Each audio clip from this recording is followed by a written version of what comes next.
ಜಿಲ್ಲೆಯ ಮೂಲೆ ಮೂಲೆಗಳಿಂದ ಆಗಮಿಸಿದ ನೂರಾರು ಅನುದಾನಿತ ನೌಕರರು ಹಾಗೂ ವಿವಿಧ ಸಂಘಟನೆಗಳ ಪದಾಧಿಕಾರಿಗಳು ಸರ್ಕಾರದ ನೀತಿಗಳ ವಿರುದ್ಧ ಘೋಷಣೆಗಳನ್ನು ಕೂಗುವ ಮೂಲಕ ತಮ್ಮ ಆಕ್ರೋಶ ವ್ಯಕ್ತಪಡಿಸಿದರು.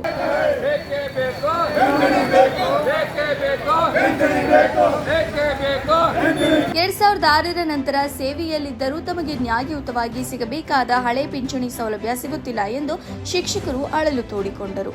ಅನುದಾನಿತ ಸಂಸ್ಥೆಗಳ ಮೇಲಿನ ದೌರ್ಜನ್ಯಗಳು ನಿಲ್ಲಬೇಕು ಮತ್ತು ಸರ್ಕಾರ ತಾರತಮ್ಯ ನೀತಿಯನ್ನ ಕೈಬಿಡಬೇಕು ಪ್ರತಿಭಟನಾಕಾರರು ಒತ್ತಾಯಿಸಿದರು.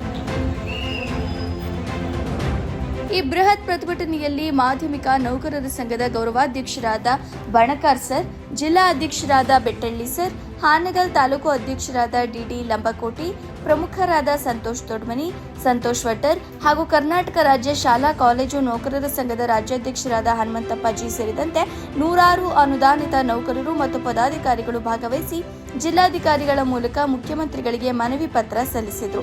ತಕ್ಷಣವೇ ತಮ್ಮ ಬೇಡಿಕೆಗಳು ಈಡೇರದಿದ್ದರೆ ಮುಂದಿನ ದಿನಗಳಲ್ಲಿ ಹೋರಾಟ ತೀವ್ರಗೊಳಿಸುವುದಾಗಿ ನೌಕರರು ಎಚ್ಚರಿಸಿದ್ದಾರೆ. ವರದಿ ಮಯೂರ್ ರಾಯ್ಕರ್, ಹಾವೇರಿ, ಸ್ಟ್ರೀಟ್ ನ್ಯೂಸ್.